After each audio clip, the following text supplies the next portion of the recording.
Welcome, dear listeners, to this cozy audiobook adventure. I'm delighted to share with you a tale of gentle intrigue set in the quaint English village of St. Mary Mead.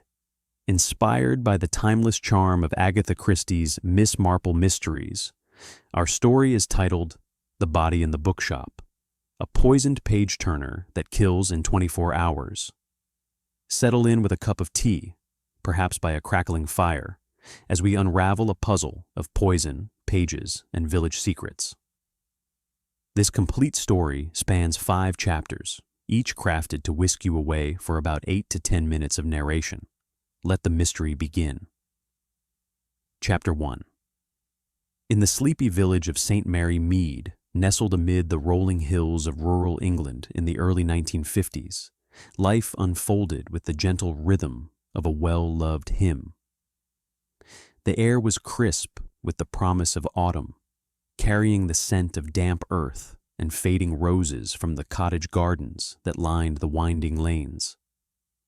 Chimneys puffed lazy curls of smoke from coal fires, and the distant chime of the church clock marked the hours with comforting regularity. Here, neighbors knew one another's secrets, or thought they did, and the high street served as the beating heart of the community, bustling yet unhurried. At the very center of this idyllic scene stood Harrington's Bookshop, a quaint establishment with bow-fronted windows that gleamed invitingly in the morning sun. Its faded sign, painted in elegant gold lettering, swung gently in the breeze. Harrington's fine books and curios. Inside, the shop was a treasure trove for the discerning reader. Towering oak shelves groaned under the weight of leather-bound classics. Shakespeare, Dickens, and Austen rubbing spines with penny dreadfuls, romantic novels, and the latest whodunits from London publishers. The air was thick with the musty perfume of aged paper, mingled with the faint aroma of pipe tobacco from its proprietor, Mr. Reginald Harrington. Mr. Harrington himself was a fixture of St. Mary Mead, much like the ancient yew tree in the churchyard. A man in his late 50s, with a neatly trimmed beard streaked with silver and eyes twinkling behind wire-rimmed spectacles, he had inherited the shop from his father some 30 years prior. Kind-hearted and ever obliging, he extended credit to struggling villagers, recommended books with the enthusiasm of an old friend, and hosted informal reading circles on rainy afternoons. A good book is the best companion, he was fond of saying, his voice warm and resonant, like the rumble of a well-tuned engine. Yet, beneath this avuncular exterior, Reginald Harrington harbored a few quiet ambitions. He dealt in rare first editions, sourcing them from auctions in London and Bath, and dreamed of expanding his stock to rival the great booksellers of the city. Lately, whispers had circulated through the village. Harrington had acquired a particularly valuable manuscript, a forgotten Gothic romance penned by an obscure Victorian author, said to be worth a small fortune. He kept its arrival a closely guarded secret, confiding only in a select few for fear of prying eyes. Not far from the bookshop, in a charming thatched cottage on the edge of the green, lived Miss Jane Marple. At 70-something, she never specified the exact number, deeming it indelicate. Miss Marple was the epitome of the genteel English spinster.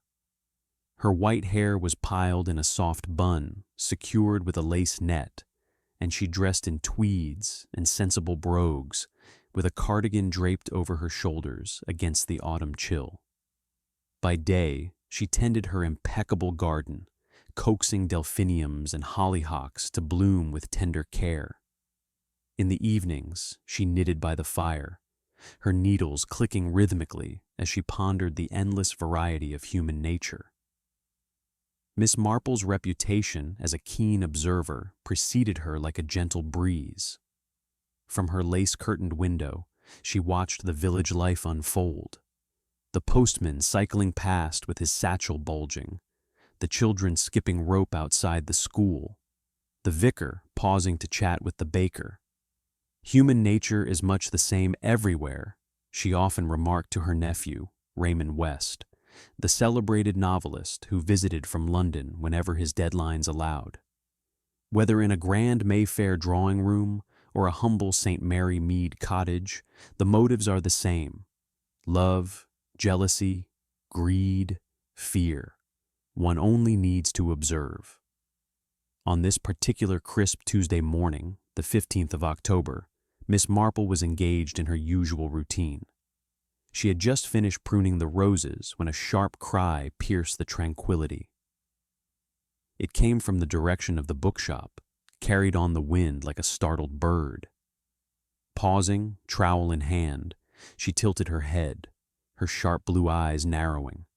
Another cry followed, higher-pitched, unmistakably feminine. "Dear me," murmured Miss Marple, setting down her tool and wiping her hands on her apron. She fetched her woolen shawl and stepped out into the lane, her sensible shoes crunching on the gravel path.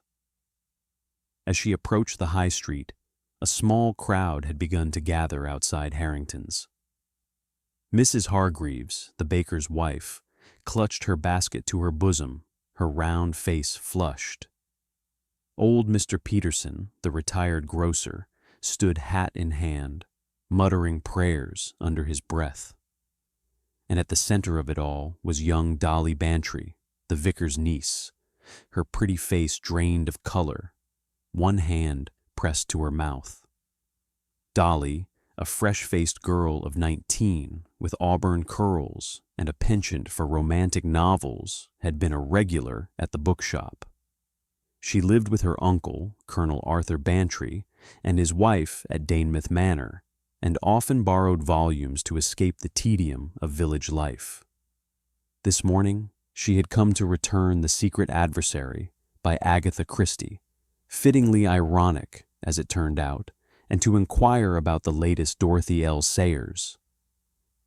"Oh, Miss Marple," Dolly gasped as the elderly lady approached, her voice trembling like a leaf in the wind. "It's Mr. Harrington. He's dead, slumped over his desk, just like that." I pushed open the door, and there he was, with a book in his hands. His face, so pale, and his eyes, staring. The crowd murmured sympathetically. Mrs. Hargreaves patted Dolly's shoulder. There, dear, a terrible shock, to be sure." Miss Marple placed a gentle hand on Dolly's arm, her touch as soothing as a cup of chamomile tea. "Compose yourself, child. Tell me exactly what you saw. Every detail matters, you know." Dolly nodded, drawing a shaky breath. I called out, "Good morning, Mr. Harrington," but there was no answer. The shop smelled funny, like bitter almonds mixed with old books. I stepped closer, and oh, his fingers were all discolored, bluish around the tips, and the book, it was open to a page about poisons, the poisoner's handbook, a rare old thing he kept under the counter. Miss Marple's lips pursed ever so slightly. Bitter almonds, cyanide, or something akin to it, and a book on poisons, most irregular. "Did you touch anything, Dolly dear?" "No, ma'am." I screamed and ran straight to the vicarage. "Very wise," approved Miss Marple. She turned to the gathering villagers. Now, everyone, let us not crowd the poor man. Someone fetch Dr. Haydock at once and notify the police. Mr. Peterson, would you be so kind?" The old grocer nodded briskly and hurried off, his bicycle wobbling under his haste. Within the hour, the high street hummed with subdued activity. Dr. Haydock, a portly man in his 40s with a reassuring bedside manner, arrived in his black Morris Minor. He examined the body with professional detachment, his stethoscope cold against Harrington's waxen skin. No pulse, rigor well advanced. Time of death, approximately 24 hours ago, I'd wager. Odd, though, slight rash on the hands, and that almond scent. Not a heart attack, by the look of it. Inspector Dermot Craddock, a tall, earnest policeman from the county constabulary, arrived shortly thereafter, his sergeant in tow.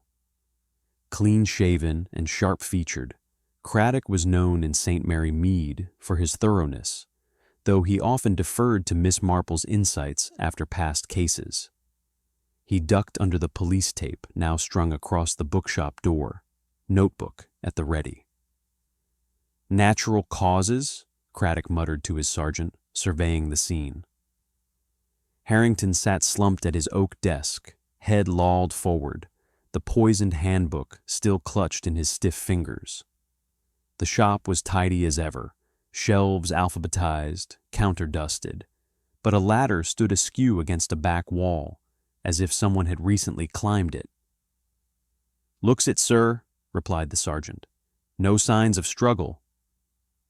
But Miss Marple, who had been quietly admitted by Dolly's frantic Aunt Adelaide, the colonel's wife, shook her head ever so slightly. She had slipped inside under the pretense of offering tea to the officers, her basket containing a thermos and scones. In truth, her keen eyes missed nothing. The faint smudge of ink on the desk blotter, fresh as yesterday. The bookmark protruding from the handbook, embroidered with elegant initials LP, and most tellingly, the discoloration on Harrington's fingertips, matching the rash Dr. Haydock noted. "Dear me," said Miss Marple softly, her voice carrying the gentle authority of long experience. "This may not be as straightforward as it seems, Inspector. That book, a first edition, very rare. And the poison, absorbed through the skin, perhaps? Something that takes its time, 24 hours to be precise. I've read of such things in my medical journals." Craddock turned, surprise flickering in his eyes. "Miss Marple, I didn't see you there. You think foul play?" She inclined her head modestly. "One must consider all possibilities. Mr. Harrington was a dear man, but not without enemies. I observed him last week in heated discussion with young Mr. Ellis, his assistant. Something about missing funds from the till. And then there's Mrs. Lavinia Price from the library. She never forgave him for stocking frivolous trash, as she calls it. Jealousy, you know, draws patrons away from her dusty shelves." The inspector jotted notes furiously. "Anyone else?" "Oh, several," Miss Marple continued mildly, pouring tea into china cups from her basket. "Colonel Bantry quarreled over a damaged rare edition loaned to the shop, and poor Miss Eliza Finch, Reginald's jilted fiancée from years back. She resides alone in that ivy-covered cottage by the mill, nursing old wounds. Then Dr. Haydock himself. He prescribed Harrington drops for nerves, but doctors know their poisons, don't they?" Craddock accepted a scone with thanks. "A poisoned page-turner, eh? Macabre. The toxin must have been on the pages, absorbed as he turned them over the day."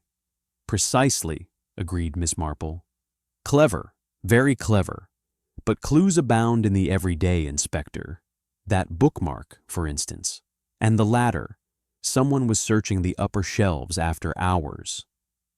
As the villagers gathered outside, their whispers a soft buzz like bees in a hive, Miss Marple slipped away, thermos in hand. The warm community atmosphere of St. Mary Mead enveloped her, the comforting nods from neighbors, the aroma of fresh-baked bread from the bakery. But beneath it lay a puzzle as intricate as a Persian rug. Back in her cottage, she settled by the window with her knitting, needles clicking thoughtfully. "Human nature," she murmured to herself, "much the same everywhere, and this mystery shall be unraveled just as surely as a tangled skein." Chapter 2. The sun had climbed higher over St. Mary Mead, bathing the village in a golden autumn glow that belied the grim discovery at Harrington's bookshop. The high street hummed with hushed conversations as villagers gathered in knots outside the post office and bakery, their voices low with speculation. The news of Mr. Reginald Harrington's death had spread like ink on blotting paper, and the revelation that his demise was no accident, caused by a rare poison absorbed through the skin, had set tongues wagging. The poison, the doctor had confirmed at the preliminary inquest, was insidious, colorless, nearly odorless until activated, and fatally effective within precisely 24 hours. It matched a toxin described in obscure texts, one that could be applied to surfaces and linger, deadly, for an unsuspecting victim.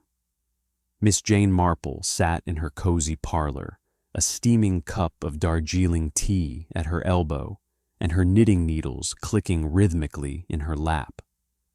Her cottage, with its chintz curtains and polished oak furniture, was a haven of calm amid the village's agitation. The fire crackled softly, casting flickering shadows on the walls, and a vase of late-blooming roses filled the air with a delicate fragrance. Her nephew, Raymond West, lounged in an armchair opposite, his city suit slightly rumpled from his journey from London. A writer of detective novels, Raymond was all too eager to dissect the morning's events, his eyes bright with intellectual curiosity. "A poisoned book, Aunt Jane?" he said, leaning forward, his voice tinged with the dramatic flair of his profession.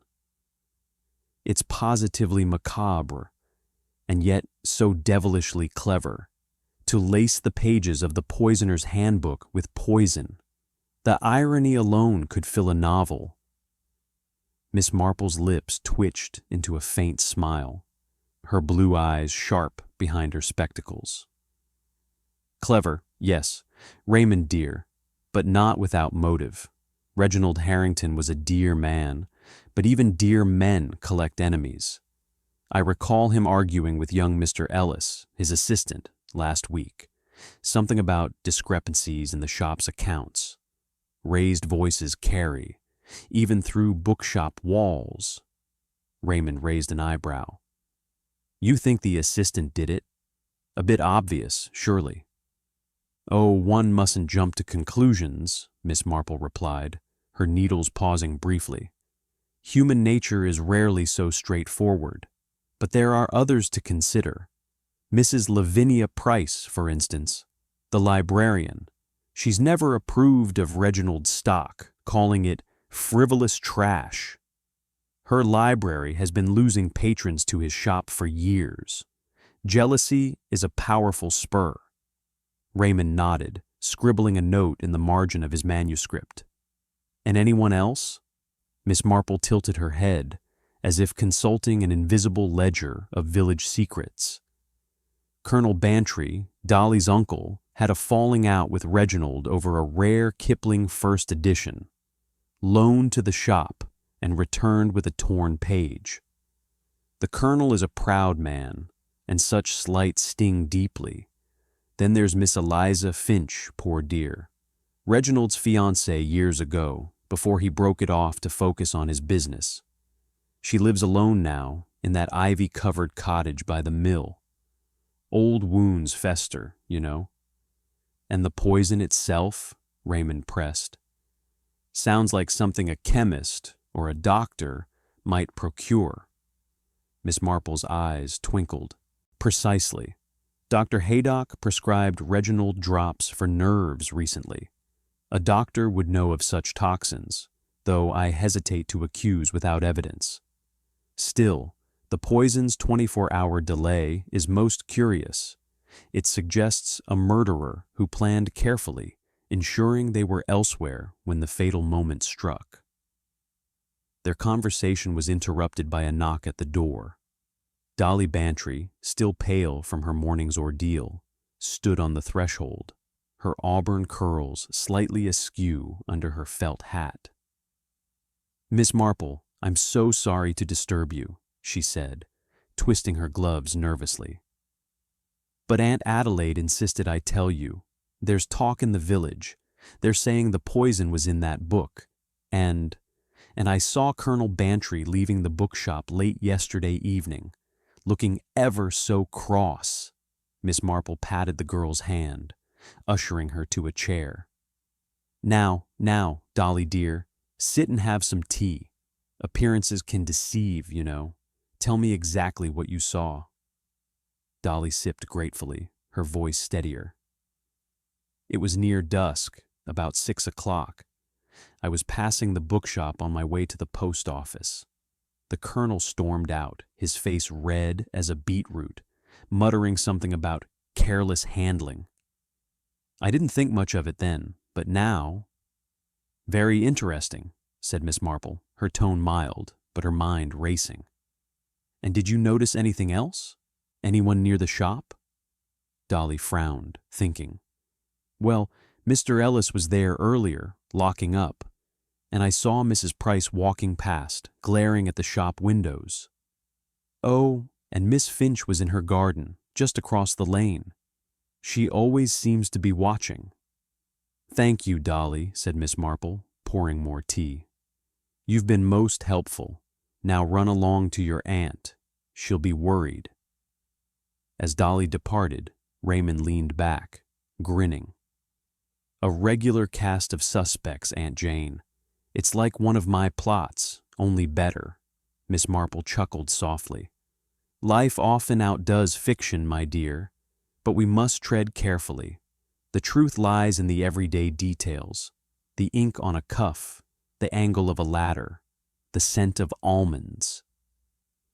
Determined to observe these details herself, Miss Marple donned her shawl and set out for the high street. The bookshop was cordoned off now, a constable stationed at the door, but the tea shop across the way offered a perfect vantage point. Settling at a window table with a pot of Earl Grey, she watched as villagers milled about, their faces a tapestry of concern and curiosity. Inspector Craddock emerged from the bookshop, his expression grim. He had been interviewing Mr. Ellis, the assistant, whose lanky frame and nervous fidgeting were visible through the glass. Miss Marple noted the young man's ink-stained cuffs, fresh, not smudged, as if he'd been handling books that very day. Ambitious lads can be hasty, she murmured to herself, recalling a similar case in her youth, involving a grocer's apprentice and a pilfered till. Ellis's story, overheard through the tea shop's open window, was straightforward but shaky. I left early yesterday, sir, he told Craddock, pushing his spectacles up his nose. Mr. Harrington was fine, browsing that old handbook. Said it was for a special customer. Craddock's voice was sharp. And the argument about money? Mrs. Hargreaves heard you shouting last week. Ellis flushed, his Adam's apple bobbing. Just a misunderstanding, Inspector. He owed me wages, that's all. I'd never harm him. He was teaching me the trade. Miss Marple sipped her tea, her mind cataloging the exchange. Ellis's ambition was clear. He dreamed of owning the shop one day, a fact he'd confided at the village fete. But was it motive enough for murder? Or was he, perhaps, a convenient scapegoat? Her thoughts shifted to Mrs. Lavinia Price, the stern librarian whose library stood at the far end of the high street. Miss Marple recalled seeing her the previous day, her severe bun and pinched expression unmistakable as she strode past the bookshop, her eyes darting to its windows with undisguised disdain. Mrs. Price had long resented Harrington's success, his shop drawing readers away from her dusty stacks of classics and sermons. Trash, she'd called his romances and thrillers, her voice carrying across the village hall during a recent meeting. They rot the mind. Miss Marple made a mental note to visit the library, but her attention was caught by a new clue. A young boy, delivering papers, mentioned to the tea-shop proprietress that he'd seen a ladder propped against the bookshop's back wall the previous evening. Odd, since Harrington was meticulous about tidying up. Someone was searching for something, Miss Marple mused, her needles resuming their click in her mind's eye. The afternoon wore on, and the village settled into a restless quiet.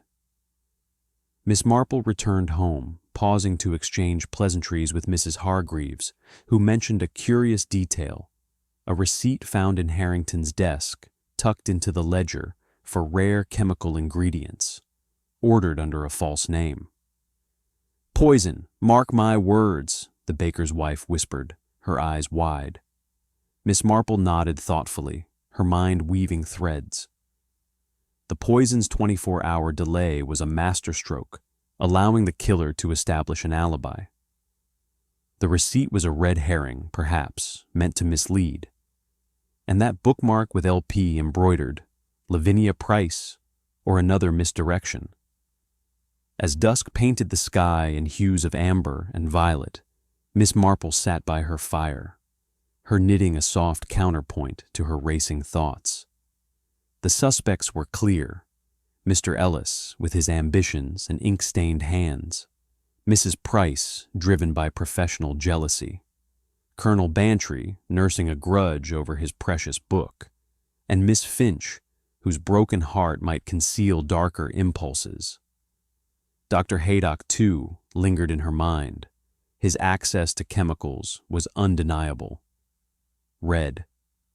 "Herrings abound," she murmured, her voice barely audible over the crackle of the fire. "But the truth lies in the details, the ladder, the receipt, the bookmark, and that manuscript Reginald was so secretive about. Someone wanted it badly enough to kill." She set her knitting aside, her eyes gleaming with quiet determination. The puzzle of the poisoned page-turner was far from solved, but Miss Marple knew that St. Mary Mead, with its warm community and hidden secrets, would yield its answers in time. Chapter 3. The afternoon sun cast long shadows across St. Mary Mead, gilding the thatched roofs and cobblestone paths with a mellow glow. The village, though stirred by the grim events at Harrington's bookshop, clung to its comforting routines. The postman cycled past with his evening deliveries, children laughed in the schoolyard, and the scent of freshly baked bread wafted from the bakery. Yet, beneath this veneer of normalcy, an undercurrent of unease rippled through the community. The news that Mr. Reginald Harrington had been poisoned by a toxin laced into the pages of a rare book, no less, had set every tongue in the village wagging. The poison, with its chilling 24-hour delay, suggested a murderer both cunning and patient, and the residents of St. Mary Mead were not accustomed to such calculated malice in their midst. Miss Jane Marple, ensconced in her cottage with its rose-covered trellis, was not one to be swayed by village gossip, though she listened to it with the keenness of a botanist studying rare specimens. Her parlor was a haven of quiet order, a ticking mantel clock, a vase of late chrysanthemums, and her ever-present knitting, the needles clicking like a metronome as she pondered the puzzle. Her nephew, Raymond West, had returned to London for a publishers' meeting, leaving her to unravel the mystery alone. A pity, she murmured to herself, for Raymond does so enjoy a good plot twist. But Miss Marple needed no audience. Her sharp mind was its own stage, and the actors, suspects in this deadly drama, were already taking shape. The inquest, held that morning in the village hall, had confirmed Dr. Haydock's initial findings. The poison was a rare compound, absorbed through the skin, described in the poisoner's handbook, that Harrington clutched in death. Its 24-hour lethality allowed the killer to be far from the scene when the fatal moment struck, a fact that intrigued Miss Marple. Such a delay requires confidence, she mused, and confidence suggests knowledge, perhaps too much knowledge. The book's pages, tested by the county chemist, were indeed laced with the toxin, applied with precision to ensure prolonged exposure. But who had the opportunity and the motive to orchestrate such a scheme? Inspector Craddock, ever diligent, had begun his interviews, and Miss Marple, with her unassuming presence, had gleaned much from the edges of these conversations. She decided to take a stroll to the High Street, her black umbrella serving as both sunshade and walking stick. The bookshop remained cordoned off, its windows dark, but the tea shop opposite buzzed with villagers eager to share their theories. Settling at her favorite window table, Miss Marple ordered a pot of assam and let the chatter wash over her ears attuned to every snippet. Craddock's first interview had been with Mr. Thomas Ellis, Harrington's assistant. The young man, barely 25, with his lanky frame and perpetually slipping spectacles, had a nervous energy that Miss Marple found telling. Overheard through the tea shop's open window, Ellis's voice trembled as he spoke to the inspector. "I swear, sir, I left the shop at 5 o'clock yesterday. Mr. Harrington was alive and well, sorting through some new arrivals. That handbook, he said it was for a collector, someone from out of town." Craddock's tone was measured, but firm. "And the argument Mrs. Hargreaves mentioned? About missing funds?" Ellis's face reddened, visible even from Miss Marple's vantage point. "A misunderstanding, sir. He owed me 2 weeks' wages. Business was slow, he said. I'd never harm him. He was teaching me about rare books, said I had a knack for it." Miss Marple sipped her tea, noting the ink stains on Ellis's cuffs. Fresh, not smudged, as if he'd been handling books that very morning. Ambitious young men, she thought, recalling a case in her youth involving a clerk who doctored accounts to fund his dreams. Ellis's ambition to own the shop was no secret. He'd boasted of it at the last village fete, his eyes alight with plans for expansion. But ambition alone did not a murderer make. Was he a scapegoat or something more? Her thoughts turned to Mrs. Lavinia Price, the village librarian, whose stern countenance and severe bun were as much a fixture of St. Mary Mead as the church spire. Miss Marple decided to pay her a visit. The library, a squat stone building at the end of the High Street, was a stark contrast to Harrington's cozy shop. Its shelves held weighty tomes, philosophy, theology, and dusty classics, rarely touched by the villagers who preferred the bookshop's lighter fare. Mrs. Price stood behind her desk, her lips pursed as she catalogued returns with meticulous care. "Good afternoon, Lavinia," Miss Marple said, her voice as gentle as a summer breeze. "Such a dreadful business at the bookshop. Poor Reginald." Mrs. Price's eyes narrowed, her pen pausing mid-stroke. Dreadful, yes, but hardly surprising. Harrington filled heads with nonsense, romances, thrillers, that poisoner's handbook.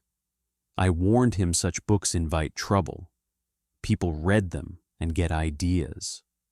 Miss Marple tilted her head, her expression one of polite interest. "You knew of that book, then?"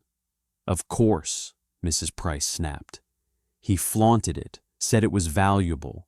I told him to lock it away, but he laughed." "Laughed!" Her voice trembled, with indignation, and Miss Marple noted the flush creeping up her neck. Jealousy, perhaps, over Harrington's thriving business? The library's dwindling patronage was a sore point, and Mrs. Price's pride in her intellectual domain was well known. As Miss Marple left the library, she recalled a clue from the inquest, the bookmark in the poisoned book, embroidered with the initials L.P. Could it be Lavinia Price? Or was it, as she suspected, a deliberate misdirection? She made a mental note to inquire further. Her next stop was Danemouth Manor, home of Colonel Arthur Bantry and his wife, Adelaide. The colonel, a retired military man with a bristling mustache and a penchant for rare books, had been seen leaving the bookshop in a huff the previous evening, according to young Dolly Bantry. Miss Marple found him in his study, surrounded by shelves of first editions, puffing on a pipe that filled the room with the scent of cherry tobacco. "Miss Marple, what a pleasure," he said, rising with old-fashioned courtesy. "Though I suppose you're here about Harrington. Ghastly affair." "Indeed," she replied, settling into a leather chair. "Dolly mentioned seeing you at the bookshop yesterday evening. You seemed upset." The colonel's mustache twitched. "Upset? I was livid. Lent him my prized Kipling first edition, the Jungle Book, signed, no less, and he returned it with a torn page. Said it was an accident, but I know carelessness when I see it. The man had no respect for true rarities." Miss Marple nodded sympathetically, her eyes drifting to a volume on toxicology on his shelf. "And you left him well?" "Alive and arguing, if that's what you mean," the colonel said gruffly. "Went straight to the vicarage for tea afterward. Ask the vicar, he'll vouch for me." But Miss Marple's keen ears caught a slight hesitation, and she noted the colonel's watch, its chain dangling loosely as if recently adjusted. His alibi was plausible, but the timing was vague. Tea with the vicar could mean 6 or 7 o'clock, and Harrington's death occurred around 8 the previous evening, based on the poison's 24-hour delay. As she strolled back to the village, Miss Marple paused at the fete ground, where preparations for the weekend's harvest festival were underway. Bunting fluttered in the breeze, and the baker, Mrs. Hargreaves, was setting out trays of scones. She beckoned Miss Marple over, her round face alight with gossip. "Have you heard about Miss Finch, Miss Marple? They say she never forgave Harrington for jilting her all those years ago. Lived for that shop, he did, and broke her heart."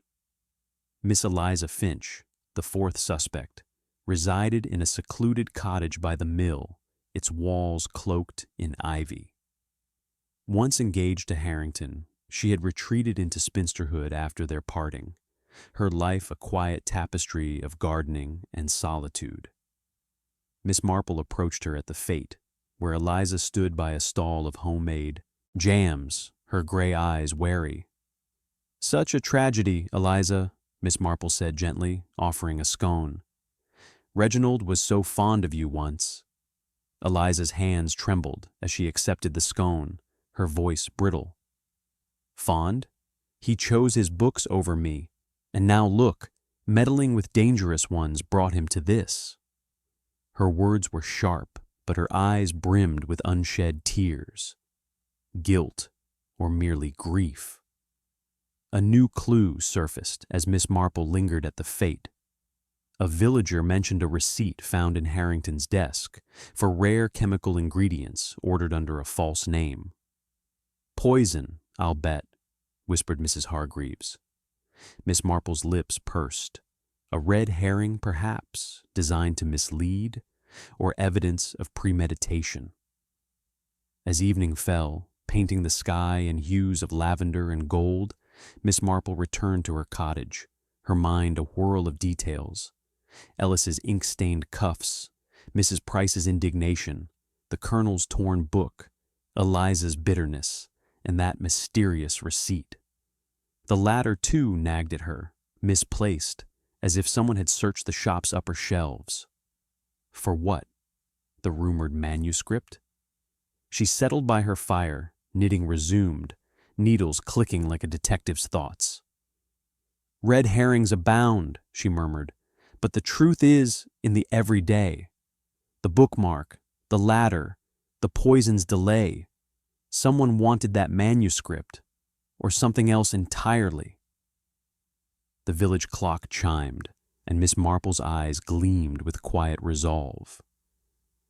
The puzzle was far from solved, but St. Mary Mead's secrets would not remain hidden for long. Chapter 4. The village of St. Mary Mead, bathed in the soft light of a late autumn afternoon, seemed to hold its breath as the mystery of Mr. Reginald Harrington's death deepened. The high street, with its familiar rhythm of clinking teacups and the chatter of neighbors, carried an undercurrent of unease. The revelation that Harrington had been poisoned by a rare toxin laced into the pages of the poisoner's handbook and designed to kill precisely 24 hours after exposure had cast a shadow over the community's usual warmth. The bookshop, now sealed behind police tape, stood like a silent sentinel, its darkened windows reflecting the curiosity and apprehension of passers-by.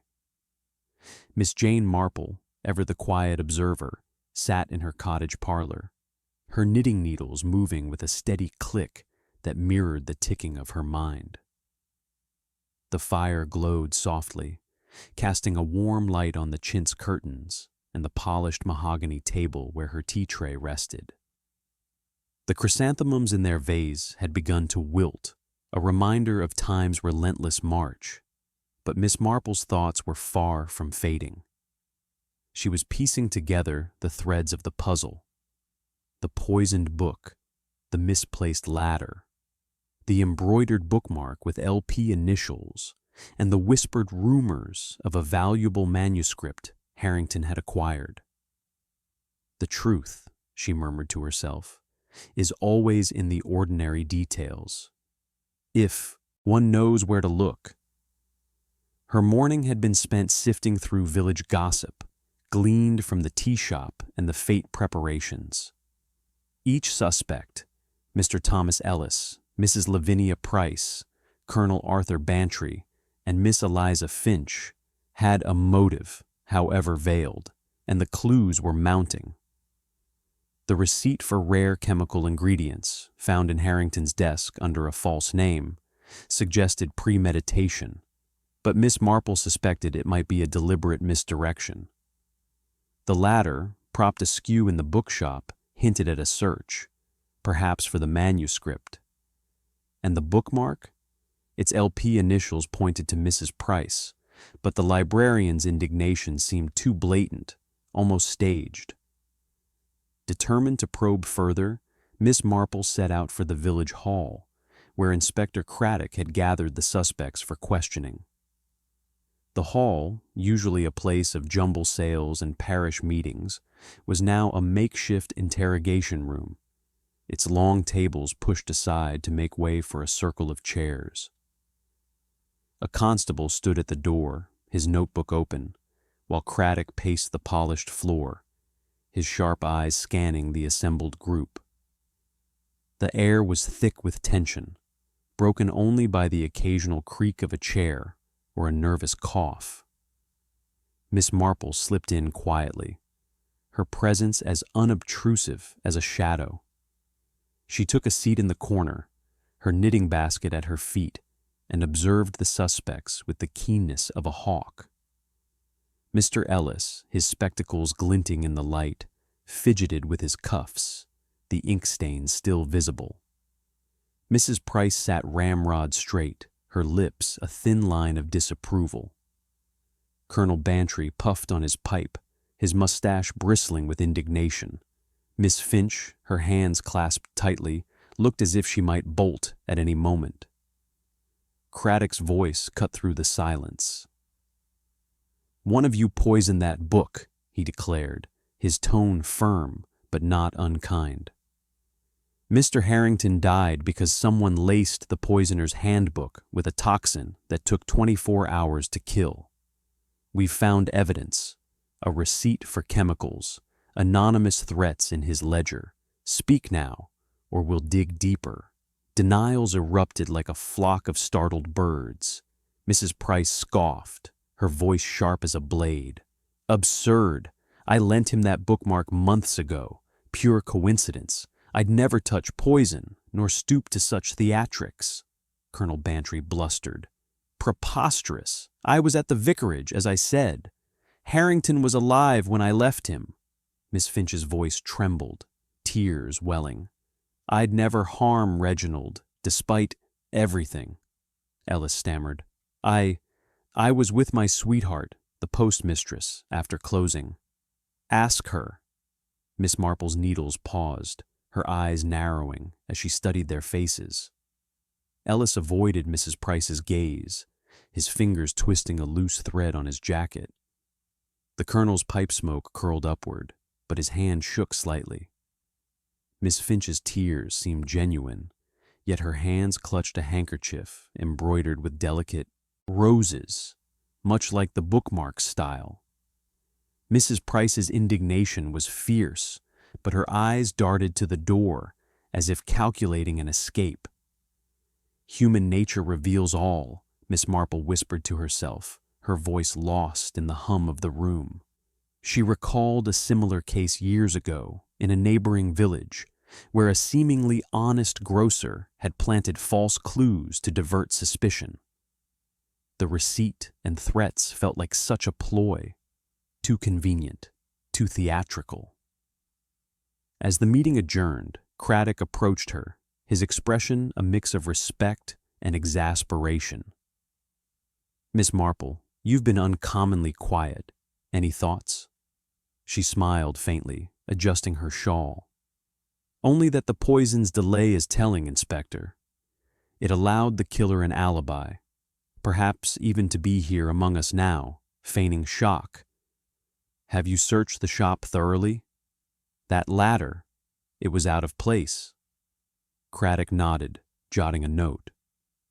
We found an empty compartment behind a shelf, likely where Harrington kept his manuscript, stolen, perhaps? Or hidden, Miss Marple suggested. Reginald was cautious. He might have concealed it elsewhere. Leaving the hall, Miss Marple decided to visit Miss Eliza Finch's cottage by the mill. The path wound past the stream, where willows dipped their branches into the water, and the air was heavy with the scent of damp leaves. Eliza's cottage was a picture of quiet solitude, its ivy-clad walls and neat flower beds a testament to her reclusive life. Miss Marple knocked gently, and Eliza answered, her gray eyes wary but softened by the sight of a familiar face. Miss Marple, do come in, she said, her voice brittle as she led the way to a parlor filled with doilies and faded photographs. A shelf held jars of herbal remedies, chamomile, lavender, and something labeled for skin irritants. Miss Marple's gaze lingered on it. Such a tragedy, Eliza, she said, settling into a cushioned chair. Reginald spoke of you fondly, once. Did he ever confide in you about his troubles? Eliza's hands trembled as she poured tea from a chipped pot. He did, a little. Last month, he mentioned someone was ruining his business, stealing rare books, he thought. He was worried, jumpy even. I told him to be careful, but he laughed it off, said he had a plan. Miss Marple nodded, her mind cataloging the detail. Theft? That explained the latter, perhaps. And this manuscript everyone whispers about? Eliza's eyes flickered. He mentioned a valuable book, something Gothic, worth a fortune. He was excited but secretive, said it could change everything. As Miss Marple left, she noted a red herring in the village gossip. A boy claimed to have seen Mr. Ellis sneaking back to the shop after hours. But Ellis's sweetheart, the postmistress, confirmed they were together, strolling by the green. A convenient alibi? Or the truth? Later, at the tea shop, Miss Marple overheard Mrs. Hargreaves whispering about Dr. Haydock.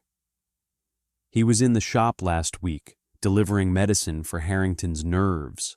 Knows all about chemicals, doesn't he?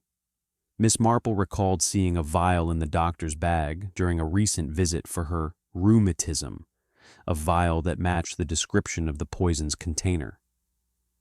But Dr. Haydock's genial manner and busy practice seemed at odds with murder. Still, his knowledge was undeniable. A new clue emerged as Dolly Bantry, ever eager to help, rushed to Miss Marple's side at the fate ground.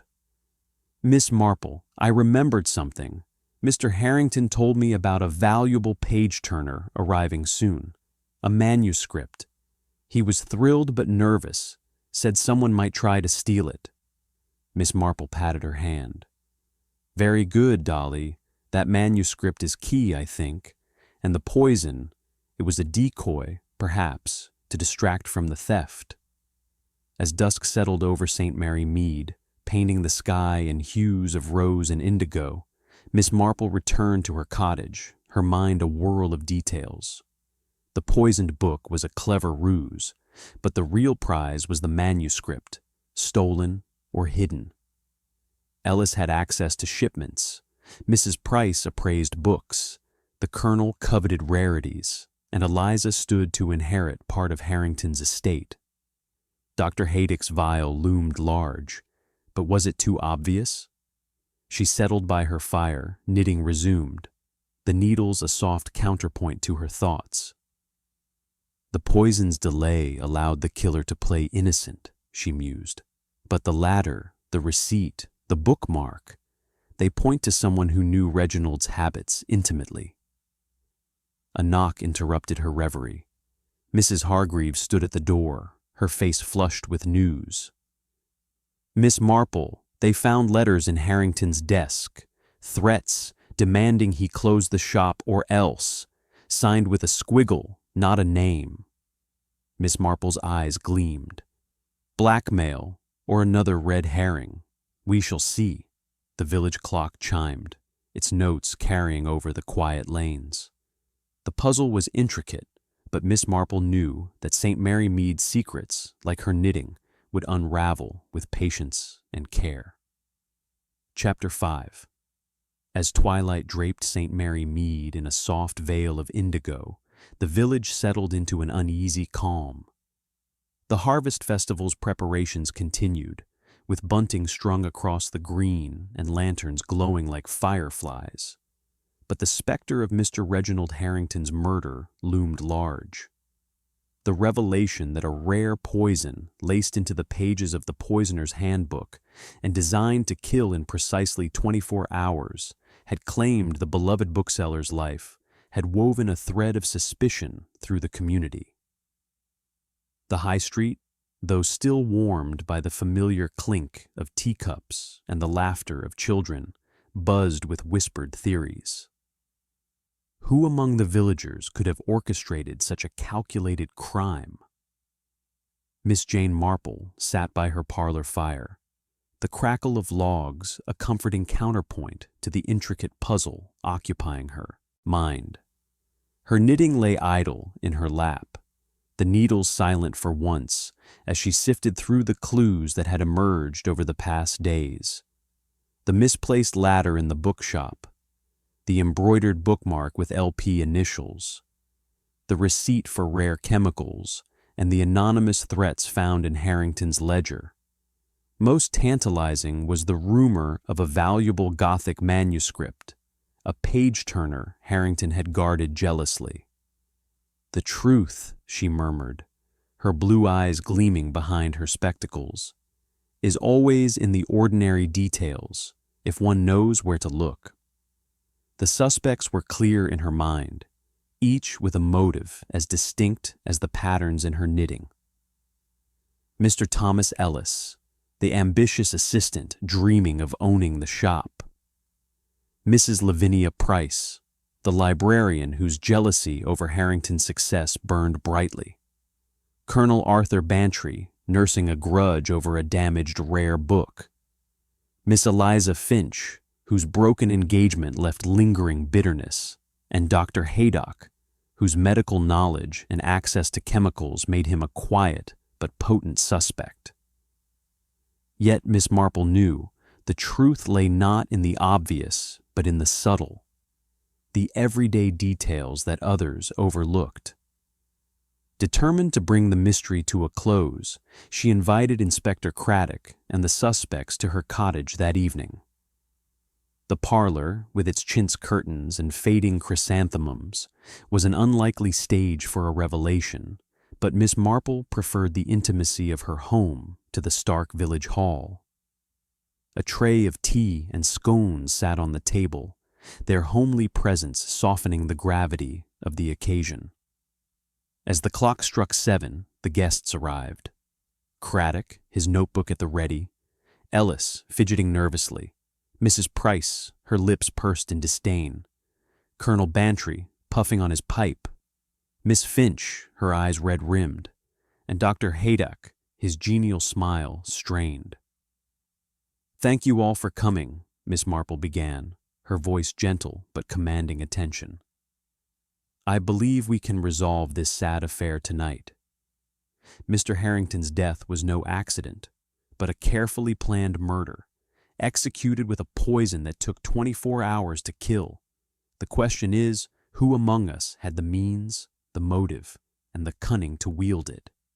The room tensed, eyes darting between faces. Mrs. Price sniffed. "This is preposterous.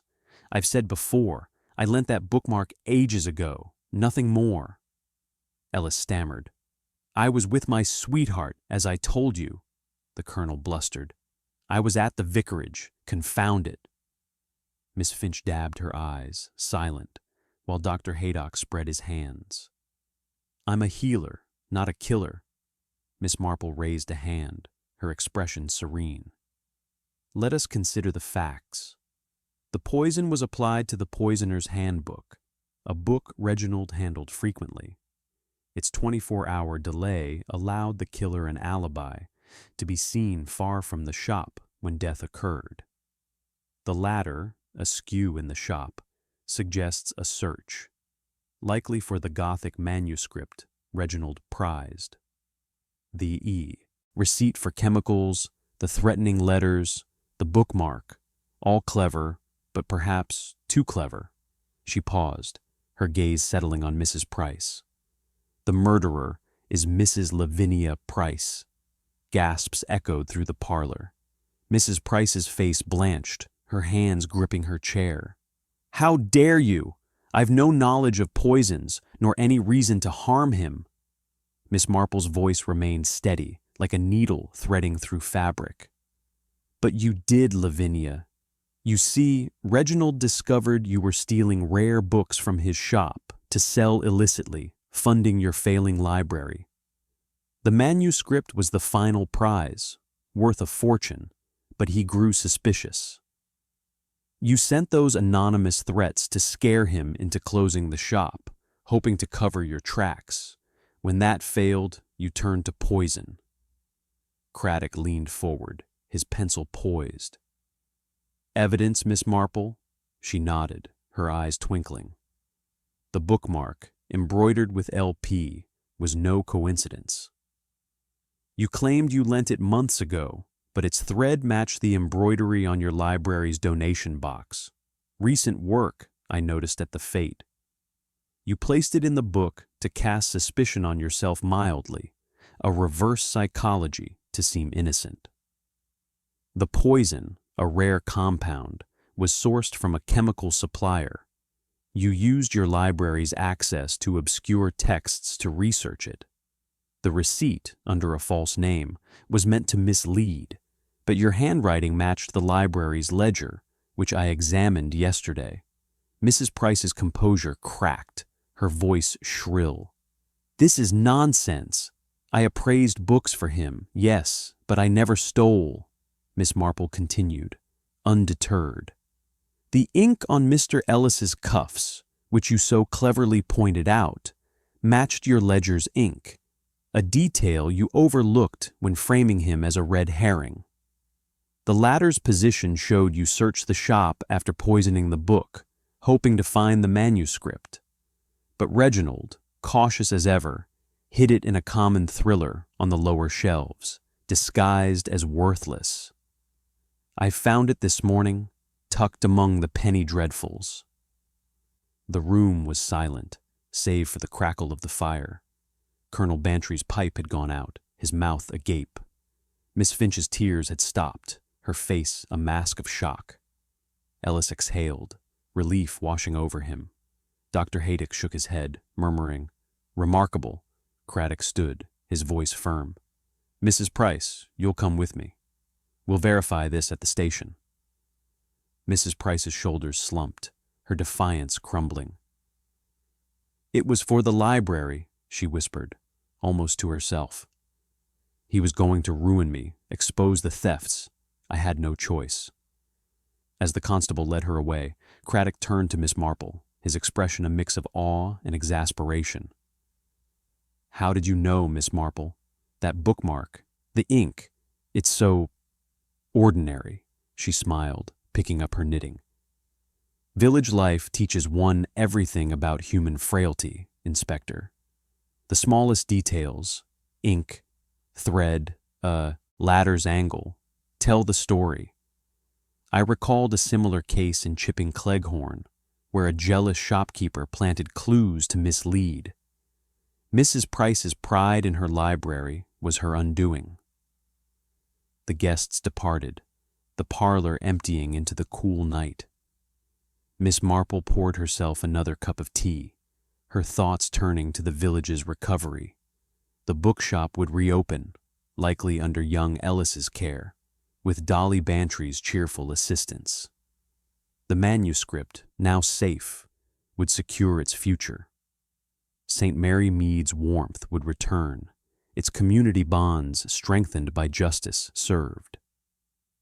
As the fire dwindled, Miss Marple reflected on the suspects.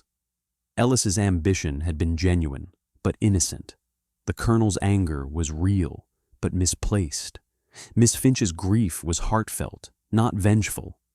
Dr. Haydock's vial, a red herring, had been a coincidence of his trade. The threats, the receipt, even the ladder's position, all had pointed to Mrs. Price's desperate bid to protect her secret. She set her knitting aside, the needles falling silent. The village clock chimed, its notes carrying over the quiet lanes. "Another puzzle solved," she murmured, her voice soft as the glow of her lamp. "But life holds more mysteries, and St. Mary Mead will always have its secrets." The fire cast a final flicker, and Miss Marple's eyes gleamed with quiet satisfaction. The poisoned page-turner had turned its last page, and justice, like a well-knit scarf, had wrapped the village in its comforting embrace.